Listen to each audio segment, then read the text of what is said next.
Thank you very much to everybody for joining me this morning. Just to inform you that this session is being recorded so that we can place it up on the school website for those who are not able to join this morning. And also, it will give you the opportunity to go back and review anything that you think you might have missed. So there's no need to take notes on the slides on the screen. You can revisit the recording and the slides that will be placed on the school website. So just to introduce myself, hopefully you're familiar with who I am. But as your child or ward moves into the middle division, I welcome you and I look forward to working with you. My name is Christopher Hayward. I'm the Vice Principal for Middle Division here at ACS International. And with me on the call is Miss Pamela Ng, who will just say hi in a moment, I think. Oh, yes. Hi. I just waved, but hi, everyone.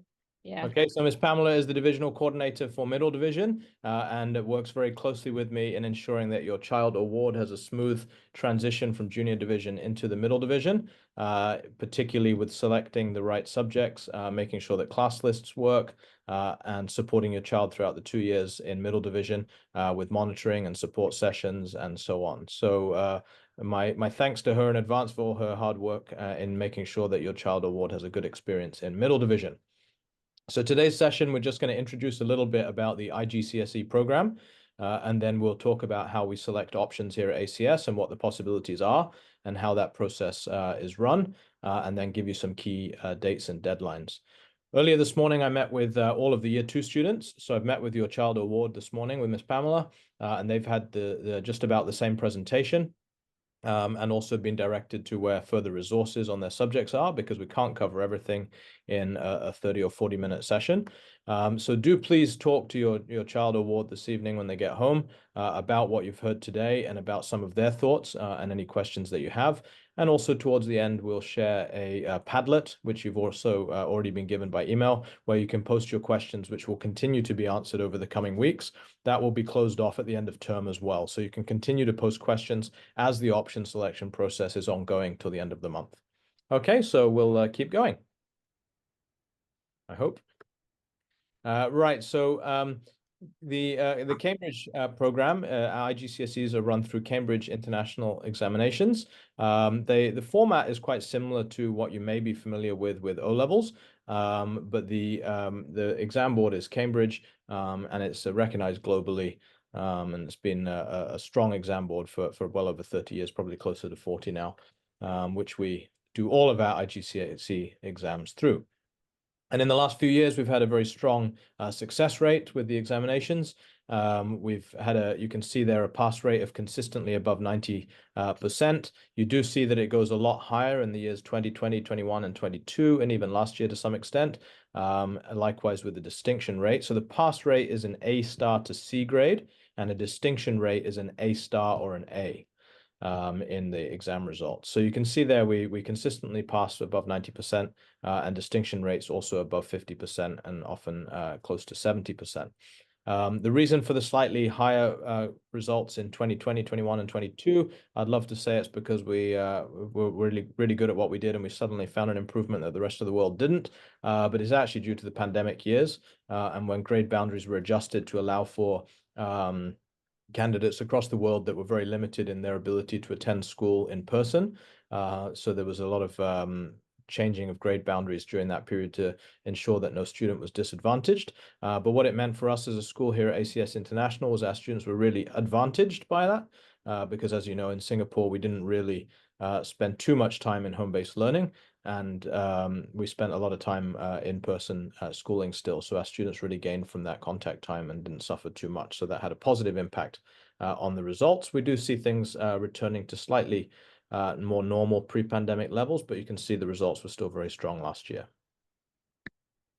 And beyond that, we also have students who perform top in the world each year in a number of subjects. And top in the world is really exactly what it sounds like. It's the highest score in the world for that subject, and really you need full marks to do that, because you know that's every year with tens of thousands of students sitting the exam. There's usually some that get full marks. So last year we had students who got the full marks or top in the world in additional mathematics and music, and the year before you can see their additional mathematics, international mathematics, and chemistry. Just before I move on, I'll also ask, I'm not monitoring the chat, but I'll ask Miss Pamela to monitor the chat, and she'll chip in and answer some of the questions either on the chat or towards the end of the session when time permits. So do feel free to ask things in the chat function on Zoom.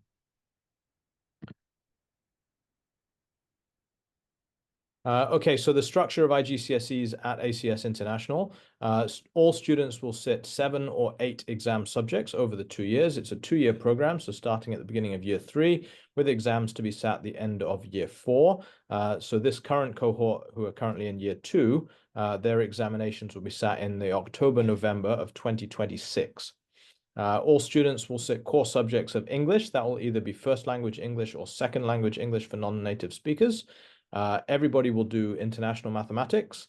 Everybody will do a second language, which is usually what they're currently studying in year 2. Every student will also do at least one science of the core sciences, meaning one of chemistry, biology, or physics. And everybody will do at least one humanity. And the 5 humanity subjects on offer are business, economics, global perspectives, history, and geography. And then beyond that, because students sit 8, hopefully your maths is up to it, and you'll realize that's 5 subjects all already. So they then have 3 options remaining, and we'll talk through the options groups where students get a choice of subjects they can take, but there are some restrictions on what they can take. It's not a complete free-for-all, and that's what we're going to explain over the next sort of 5 or 10 minutes. And then in addition to the 8 subjects that students are sitting, they also take core PE, which is 1 lesson per week, just to keep them fit, healthy, active outdoors. You may be wondering why it's 7 or 8 subjects, and that's because our pre-IGCSE students in year 2, our ESOL students, still developing their English, they choose 1 less subject. They don't choose an option 2 subject, and they get a little bit more time to develop their English to ensure that they're ready for the IBDP, where we hope they will progress to at the end of year 4 into year 5.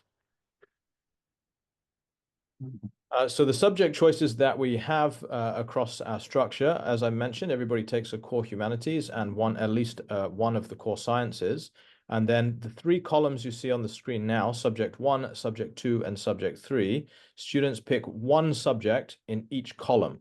You cannot pick 2 subjects from 1 column because each column is taught at the same time. So you can't be in 2 places at once. So students will pick 1 subject block number 1, which is biology, chemistry, physics, economics, and French. Subject 2, business studies, economics, additional mathematics, global perspectives, English literature, and geography.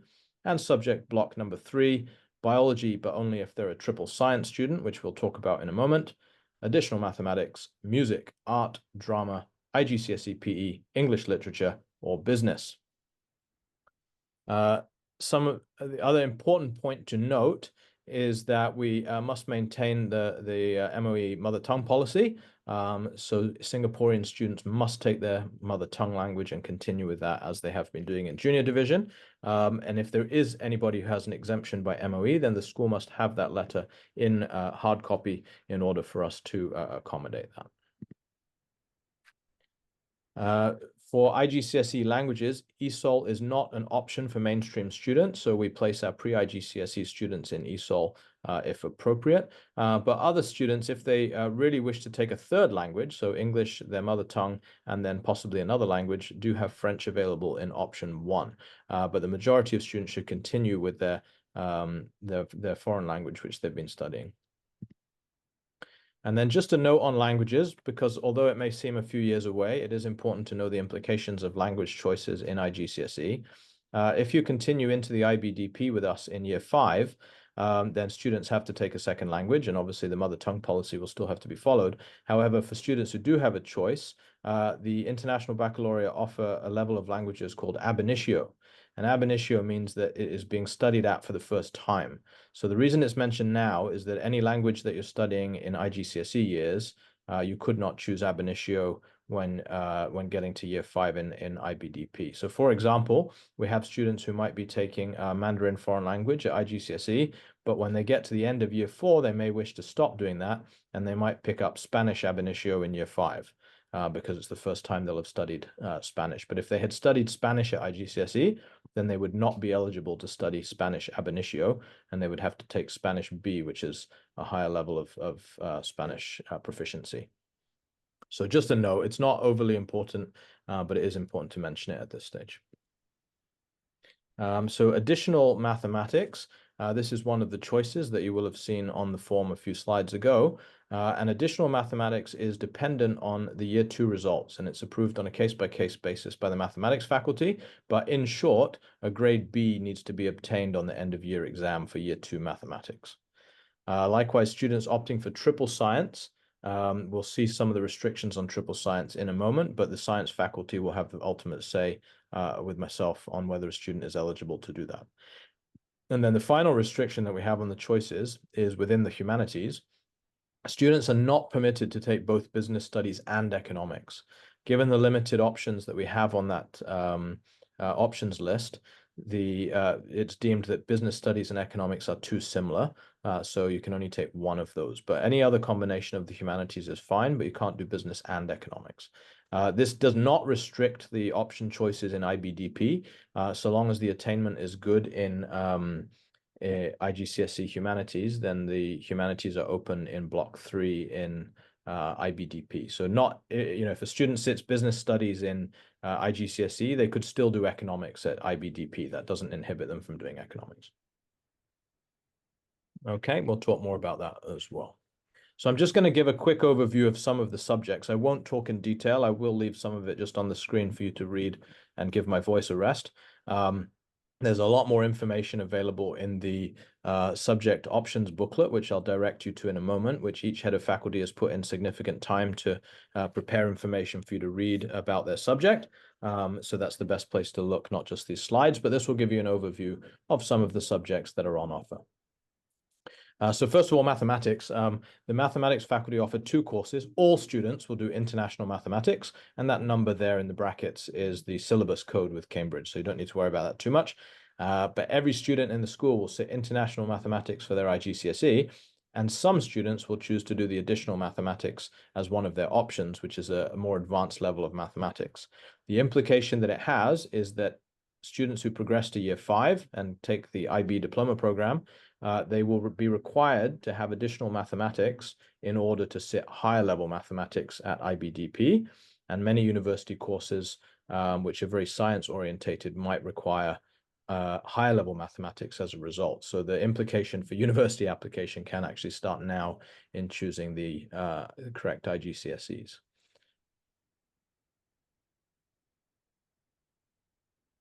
Okay, so everybody will do the international mathematics, but additional mathematics will be by students who obtain at least a grade B in the end of year 2 exam, or if they're coming from external, then we look at 75% in an external test. And it's students who want to pursue courses in maths, engineering, or economics, etc. Okay, everybody will do English language. Unless they're an ESOL student where they do English as a second language, but everybody does an English course, and it's split into 2 papers. One is predominantly focused on reading, and the other is on directed writing and composition. And again, there's more information about these courses in the subject handbook, which I will share with you in a few moments' time. And then the other English course is English literature. And this is an optional subject, so it's not compulsory for everybody, but if students wish to pursue literature, they can take this course. And it's structured slightly differently, and you can read more about it either on the screen or in the options booklet later. So for the sciences, pupils can take biology, chemistry, and/or physics. So the majority of our students probably take 2 sciences, with some taking triple science, and we'll talk about the requirements for triple science in a moment. But all the sciences are structured the same way. There are 3 papers to sit when it comes to exam time: paper 2, paper 4, and paper 6. And paper 6 is the alternative to practical paper. So students will do practical experiments throughout the 2 years, but the way they will be assessed on that will be through a written paper where some information will be given about a practical experiment and questions answered on that. So there's a practical component to the course as well. So all 3 are structured the same, but they are different courses: biology, chemistry, and physics. So for triple science, students must at least get a grade 6 for their science in junior division, and they then must also get 80% in their end of year exam. The effort is also important to be able to take triple science. They have to have a 6 in the effort reports throughout the year, and then the combination of the effort and attainment will give a favorable recommendation from the science teacher, who will put them forward for choosing triple science.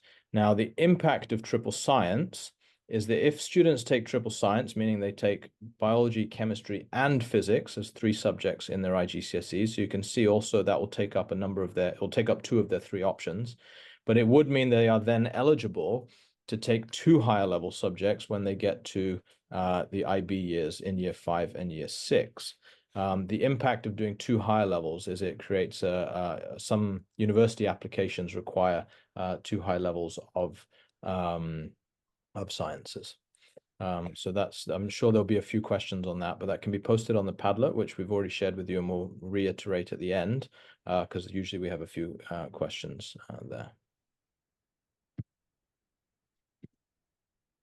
Okay, so relevant course requirements. So things like engineering might require maths and physics higher level. Medicine will often require chemistry and biology at higher level, so that would require students taking triple science.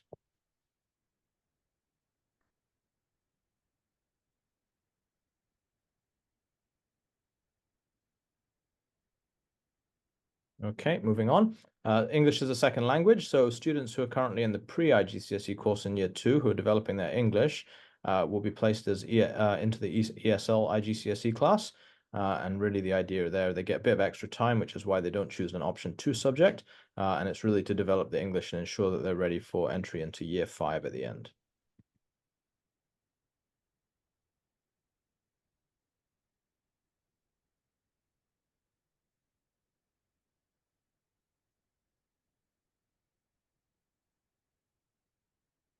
Okay, moving on to the humanities.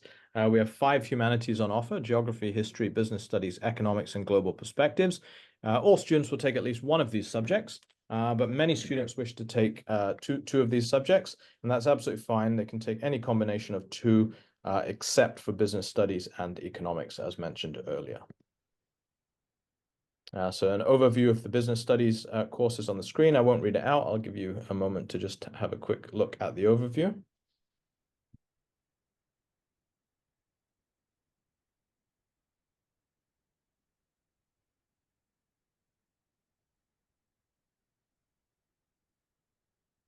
And then also an overview of the economics course.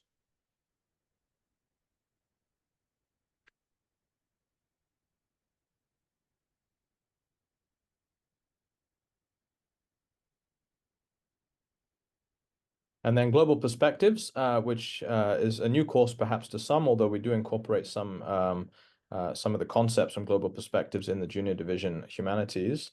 But it provides opportunities for inquiry into reflection and on key global issues from different perspectives, namely on a personal level, local, national, and global level. So it leads quite well into some of the ethos of the IB diploma program and TOK.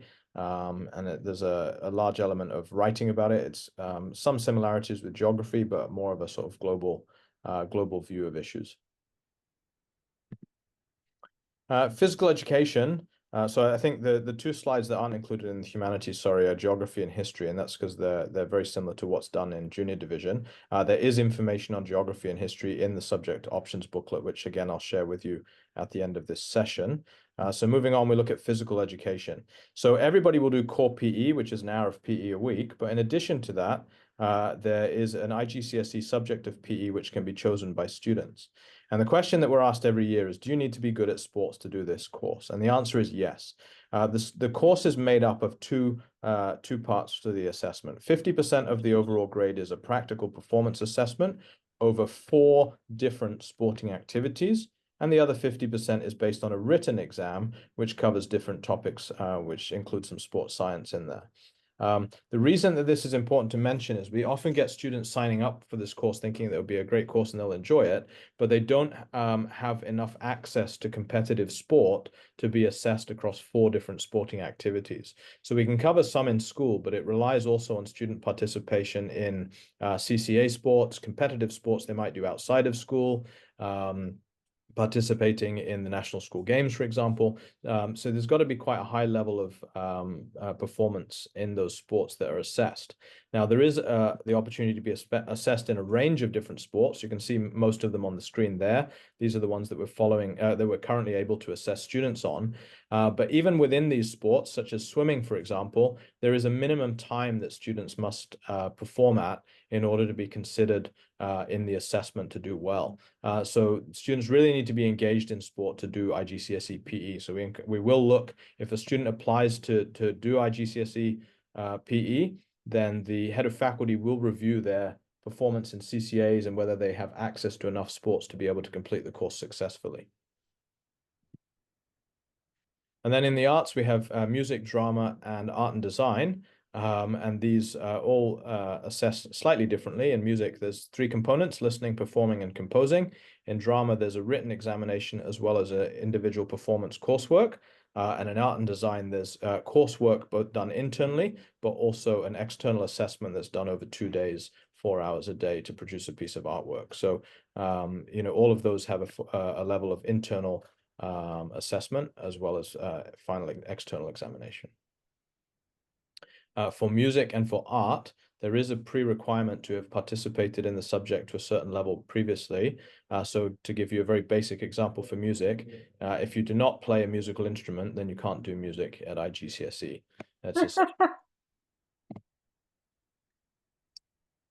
so the information booklet that I've referred to several times, which has much more information than what I've given the overview of the key points on, is if you go to the homepage of the school website, you should see the screen that's on the screen, the picture that's on the screen right now, the school overview, junior division, middle division, and then senior division. And if you click on the middle division section and scroll down, you should get to a section with a number of links about key curriculum content. And there are 3 there that are relevant to you at the moment. There's the Year 3 IGCSE Subject Information Booklet, which is the one I want you to look at tonight with your child or ward. And then there's also the Subject Options Form, which we'll talk about in a moment. And then there's the hard copy of the options form, which our admissions department have put there for external candidates. But for internal candidates, if you're on this call, then you want to look at the first of those 2 links in that red circle. Because there's the IGCSE information booklet, which looks like this when you click on it. It's a PDF document. I think it's about 40 pages or so, perhaps more. And it has a section from every subject that we offer and gives a bit more detail about the assessment and the content of those subjects. And it's a good point of call to have a read at before your child or ward goes to see their teacher to ask more questions, or the head of faculty any further questions that they might have. So please do take a look at that. I'm not the expert on each subject. I'm giving you an overview today, and that's very critical for you to read as part of the option selection process. The selection that students will make to choose their options will be done through the school website. So again, you'll go to the school website and you'll go to that section that I showed you a minute ago through the middle division. And the link there says 2025 Year 3 subject options. And by clicking on that, students will get a Google form to complete, which will have all the necessary guidelines and sections on, including deadlines of when certain parts of the process need to be completed by. But the key part to that is that that form will only be accessible if the student is logged in with their ACS International email address. So if you try to click on that link as a parent, it won't allow you to complete the form. So you have to get your child to click on the link and look at the form with them, and they will complete the form using their ACS International email address. Just before I talk more about the process, just a couple of implications you can read on the screen about universities. It is important to be aware of, and I will give you some context from our higher education department if you have any questions about higher education beyond IBDP and some of the implications of IGCSE subjects at this point in your child's schooling and what the impact will be for higher education. So some examples for entry requirements to universities and what the IBDP requirements are. So to do subjects like business and economics, often one of the maths courses required is application and interpretation, and economics at IBDP is usually not required. So students can actually go on and do economics at university without having done economics at A-level, at IBDP. For engineering, students will usually require high level in maths and physics, or possibly maths and chemistry for chemical engineering. So that's something to be aware of, because that's relevant to IGCSE, because to do high level mathematics, remember that the student must sit additional mathematics at IGCSE. And then for medicine, both chemistry and biology at high level are likely to be required, which again means that the student must be a triple science student at IGCSE in order to go down that pathway. And then some other occupations and courses on the screen that you can read there. I won't read to you.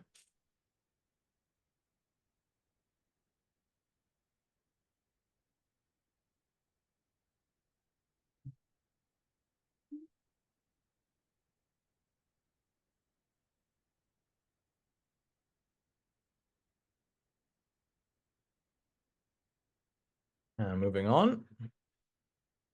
So some key contacts for you. That's me at the top there, Christopher Hayward. You can contact me through that email address there.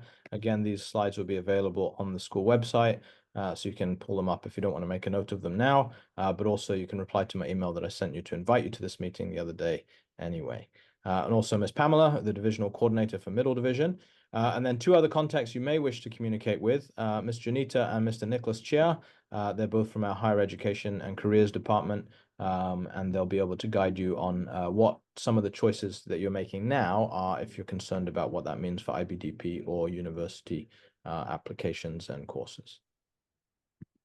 So some important dates for you before we get on to questions. Obviously, right now we're doing the Q&A and the briefing, and we'll look at the Padlet in a few moments. And then at the end of term, that's 30th of August, so just over 2 weeks away, the subject options form, the Google form that I showed you a minute ago, will be closed. No more entries will be able to be placed on there.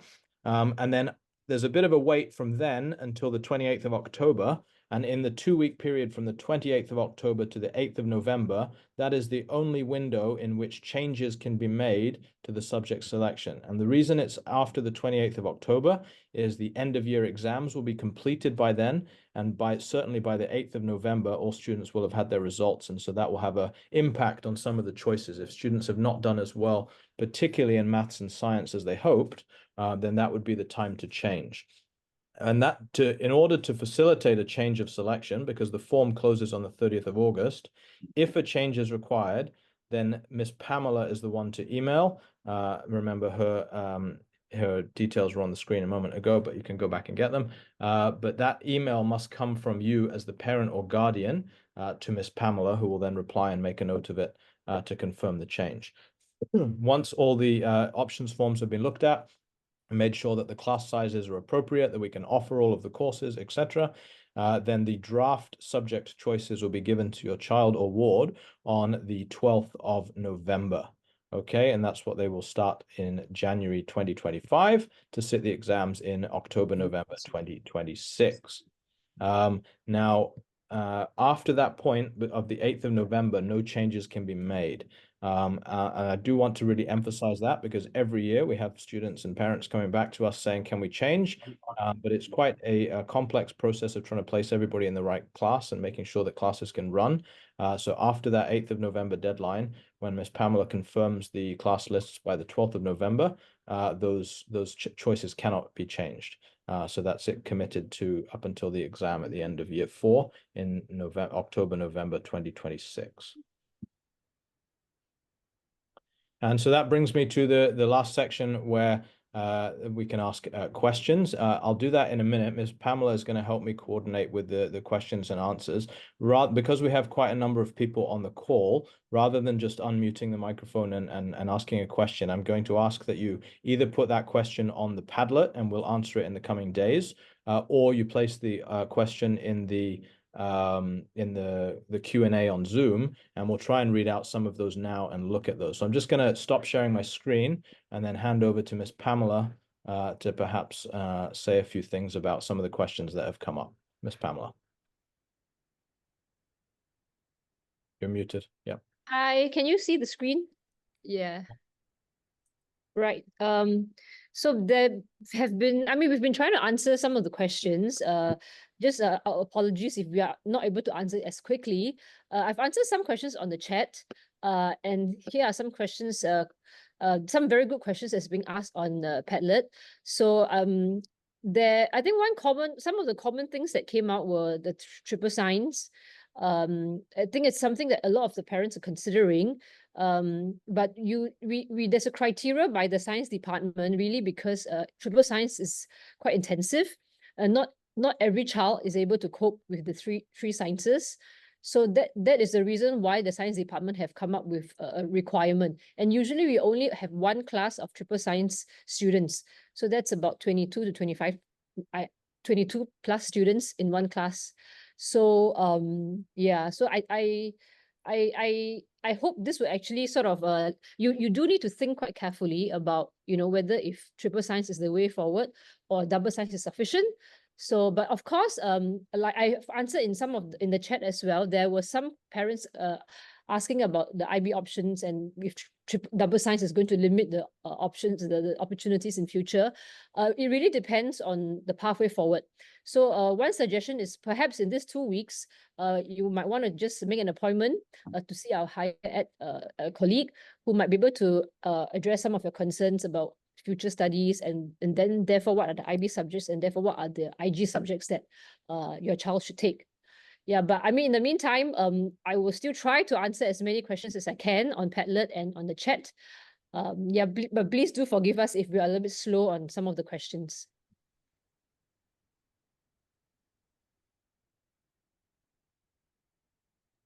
Chris, do you want my screen, or do you want to use your screen? So you can see the Padlet, which has a large number of questions, and I know that Miss Pamela, as we've been going through the session, has answered a lot of questions on the chat in Zoom as well. We can address a few of the main ones which have come up, but I think for the most part, to allow people to read them later as well, it would be best for us to post some of those on the Padlet. So what we'll do is we'll, over this afternoon and tomorrow, we'll take some of the questions that have come up in the chat. We'll put them on the Padlet as well, so that the Padlet becomes a good resource for you to refer to for questions and answers that other parents have had or that you may have had. But we can look at a few main questions that are coming up now. I think the question about deadlines and when subject changes can be made has been covered. Somebody has asked what HL and SL are. At the IBDP, the International Baccalaureate Diploma Program, which is our Year 5 and Year 6 program, all students sit 6 subjects. And within those 6 subjects, they must sit 3 at standard level and 3 at higher level. And the higher level is a more advanced level of study in that subject. So I'm a maths teacher by background, and there is actually content in the IB higher level maths program, which I, as an A-level student, did not see until my first year at university. So it's very, very high level of mathematics in the higher level maths course. But every subject has higher level and standard level. But higher level is normally the subjects that you want to go on and specialize more at university, and so on. So that's important to be aware of. Some other questions, Pam, feel free to jump in if there's more questions you want to speak to everybody about. A requirement for double science, there is none. All students are available to do 2 sciences. They just pick their 2 sciences in the core science and one of the other options block. It's only triple science, which has a lot more restrictions. There was a question about why is it so restricted, and it is, Ms. Pamela has answered that, but just so everybody can hear the answer, it is a very intense course. It also takes up most of the options of a student because it requires the core science to be chosen and then science to be picked out of 2 of the remaining 3 choices. If that's then combined with additional mathematics, that makes a very skewed and focused selection for that student. So we have to make sure that they can cope with that. And usually we only assign 1 or 2 classes in order to do that. So the numbers are limited to make sure that students are able to cope with the pressures of that course. But for double science, there is no restriction. You can just pick those 2. So the maximum number of subjects is 8. The minimum is also 8. unless you are an ESOL student, in which case the maximum is 7 and the minimum is 7. So it's not a choice for all students. It just depends on whether you've come from an ESOL background in year 2 and whether you need the extra time to develop English a little bit more. We do, when students leave the year 2 class, we do look at whether they can go straight into first language English. We don't make that decision lightly. We make sure they're able to cope with the level of English required and that they will get fair qualifications out of that. So that's not just a done deal when students finish year 2. We do look at their English level in year 2 and make sure that they're in the correct class.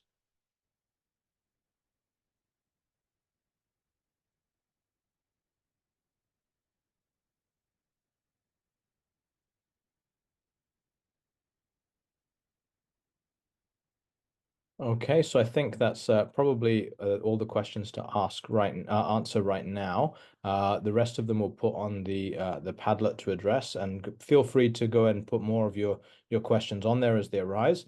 My kind of closing message to you is please make sure you have the conversation with your child award tonight about what they heard this morning, what your thoughts on this are, and make sure that you talk about that with them, and do review that options information booklet because there's a lot of information on each course there. I've seen a few questions come in the Q&A, particularly about the business and economics courses. Have a look in that options booklet. There's plenty of information in there about both courses. I'm not about economics or business specialist, and the information is in there that's been prepared by the faculty.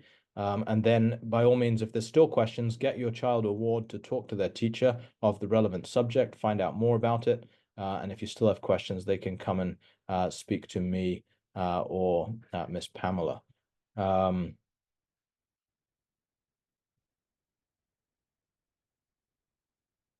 What is the difference in grading at IGCSE if we take 7 versus 8 subjects? Each subject is graded independently. So the only impact of doing 7 subjects is there's one less qualification.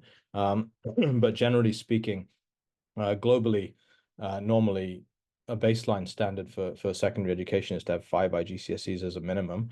For our progression into IBDP, at the moment, the progression criteria from prelims is 2 A's, 2 B's, and 2 C's. So obviously that only needs 6 grades. So students should not be disadvantaged if they're doing 7, particularly given that they'll be getting more intense English to be able to cope with the subjects better as well. So I hope that answers your question. Okay. So like I say, this has been recorded. I will stop the recording in just a moment and place it on the school website in the coming days. And also the other resources are already there. Please keep referring to the Padlet, and we'll try and answer any remaining questions. But do get in touch if there's anything else. We're here to support you. We're here to support the subject choices that your child makes as they embark into IGCSE in the middle division. We look forward to welcoming them and working closely with you. It's definitely an exciting time of schooling when students get to choose their subjects for themselves for the first time. And we hope that we can celebrate success with you over the next 2 years, particularly at the end when they sit their final exams in October, November 2026. So thank you very much for your time. We appreciate that. And we will be in touch with other aspects of the selection process shortly.